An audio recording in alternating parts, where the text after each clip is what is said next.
পড়শি দেশ থেকে এসে ভারতের শান্তি কেউ যদি নষ্ট করতে চায় তাহলে কাউকে রেয়াত করা হবে না। পাকিস্তানে পালিয়েও পার পাবে না জঙ্গিরা। সে দেশে ঢুকে জেহাদিদের খতম করার হুঁশিয়ারি দিলেন প্রতিরক্ষা মন্ত্রী রাজনাথ সিং।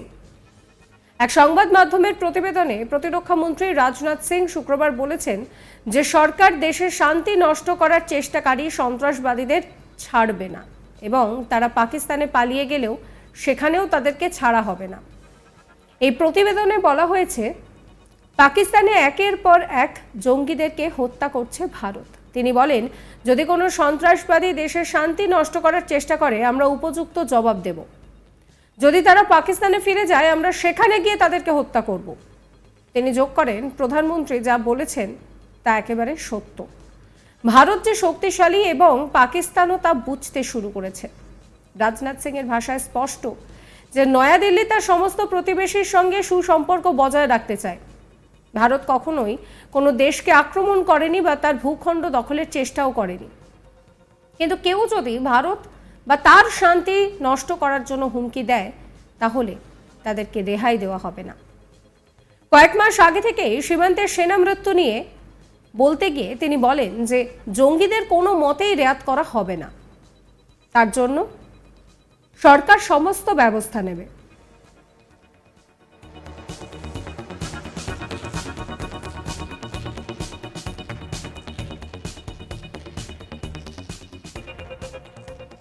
কি বলছেন রাজনাথ সিং, শোনাবো আপনাদের। आश्वस्त करना चाहता हूं कि घटना की गंभीरता को देखते हुए जो भी आवश्यक और जो भी उचित कदम है वह उठाने की भरपूर कोशिश की जा रही है।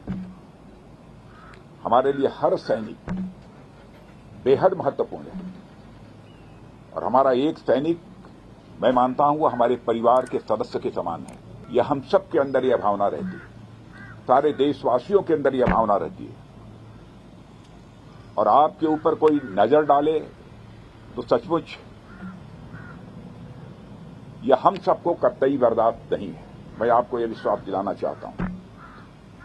इस प्रकार की घटनाओं को रोकने में सिक्योरिटी और इंटेलिजेंस एजेंसी दोनों ही महत्वपूर्ण भूमिका निभाते हैं और लगातार उनके द्वारा भी यह प्रयत्न जारी है कि यह उनकी यह भूमिका और भविष्य में ज्यादा इफेक्टिव हो।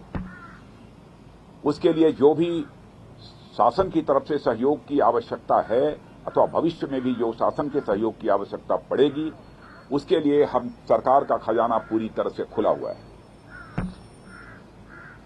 लेकिन मैं यह भी मानता हूं कि इस प्रकार की घटनाओं को टेकन फॉर ग्रांटेड नहीं लिया जा सकता है।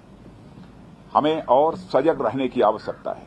मैं जानता हूं आप सब सजग रहते हैं, लेकिन मैं मानता हूं कि और अधिक सजग रहने की आवश्यकता है।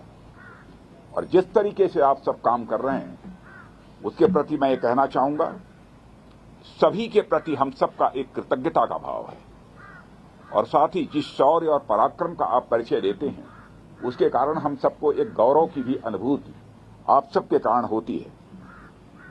और मातृभूमि की सेवा में जो भी आपका बलिदान है, जो भी आपके एफर्ट्स हैं, जो आपकी कोशिश है, उसकी किसी भी सूरत में किसी भी चीज से तुलना नहीं की जा सकती।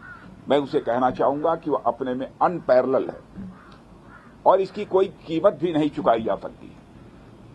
कोई हमारा सैनिक शहीद हो जाता है, भले ही कुछ कंपनसेशन दे दें, लेकिन वह कंपनसेशन के द्वारा उसको कंपनसेट नहीं किया जा सकता। वह क्षति जो होती है कभी पूरी नहीं की जा सकती। मैं आपको विश्वास दिलाना चाहता हूं कि सरकार का जहां तक प्रश्न है, सरकार आप लोगों के साथ खड़ी है और हम आपके वेलफेयर को, आपके कल्याण को, आपकी सुविधा को बराबर हम लोग टॉप प्रायोरिटी पर रखते हैं। जो कुछ भी जानकारी हम लोगों की दी जाती है उस आधार पर हम कदम उठाने की कोशिश करते हैं।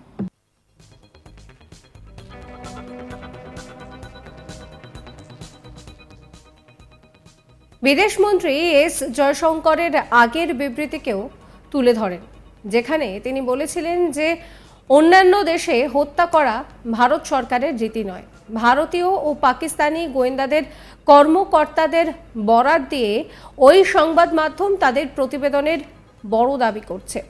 প্রতিবেদনে উভয় দেশের গোয়েন্দা কর্মকর্তাদের সাক্ষাৎকার এবং পাকিস্তানি তদন্তকারীদের দেওয়া নথির উল্লেখ করা হয়েছে। তাতে বলা হয়েছে যে ভারতের গোয়েন্দা সংস্থা রিসার্চ অ্যান্ড অ্যানালাইসিস উইং 2019 সালের পর জাতীয় নিরাপত্তার জন্য একটি সাহসী পন্থা নিয়েছে এবং বিদেশে তার শত্রুদের নির্মূল করার জন্য পদক্ষেপ গ্রহণ করাও শুরু করেছে। প্রতিবেদনে দাবি করা হয়েছে যে গোয়েন্দা সংস্থা রিসার্চ অ্যান্ড অ্যানালাইসিস উইং সরাসরি প্রধানমন্ত্রী নরেন্দ্র মোদীর অফিস দ্বারাই নিয়ন্ত্রিত। যাদেরকে ভারতের শত্রু বলে মনে করা হয় তাদের টার্গেট করার জন্য দিল্লি অভিযান শুরু করেছে। 2020 সাল থেকে পাকিস্তানে দ্রুত পদক্ষেপ নিয়েছে ভারত এবং এখনো পর্যন্ত প্রায় 20 জনের মৃত্যু হয়েছে। এর আগেও ভারত আনুষ্ঠানিকভাবে এই সমস্ত হত্যাকাণ্ডের সঙ্গে যুক্ত ছিল, কিন্তু এই প্রথম ভারতীয় গোয়েন্দারা পাকিস্তানে কথিত অভিযান নিয়ে আলোচনা করেছে।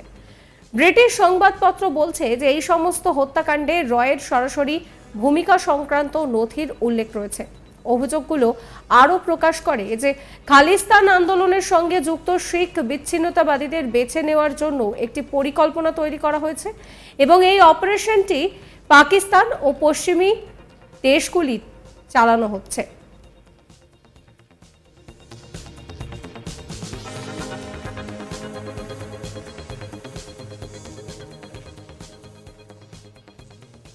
আপনাদের আরো একবার শোনাবো রাজনাথ সিং কি বলছেন পুরো বিষয়টা নিয়ে। आपको आश्वस्त करना चाहता हूं कि घटना की गंभीरता को देखते हुए जो भी आवश्यक और जो भी उचित कदम है वह उठाने की भरपूर कोशिश की जा रही है। हमारे लिए हर सैनिक बेहद महत्वपूर्ण है और हमारा एक सैनिक मैं मानता हूं वह हमारे परिवार के सदस्य के समान है। यह हम सब के अंदर यह भावना रहती है, सारे देशवासियों के अंदर यह भावना रहती है और आपके ऊपर कोई नजर डाले तो सचमुच यह हम सबको कतई बर्दाश्त नहीं है। मैं आपको यह विश्वास दिलाना चाहता हूं इस प्रकार की घटनाओं को रोकने में सिक्योरिटी और इंटेलिजेंस एजेंसी दोनों ही महत्वपूर्ण भूमिका निभाते हैं और लगातार उनके द्वारा भी यह प्रयत्न जारी है कि यह उनकी यह भूमिका और भविष्य में ज्यादा इफेक्टिव हो। उसके लिए जो भी शासन की तरफ से सहयोग की आवश्यकता है अथवा भविष्य में भी जो शासन के सहयोग की आवश्यकता पड़ेगी उसके लिए हम सरकार का खजाना पूरी तरह से खुला हुआ है।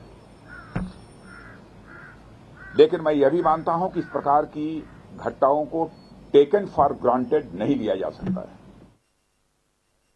সাবস্ক্রাইব করবেন আজ তাক বাংলার ইউটিউব চ্যানেলকে, ফলো করতে ভুলবেন না আজ তাক বাংলার হোয়াটসঅ্যাপ চ্যানেল।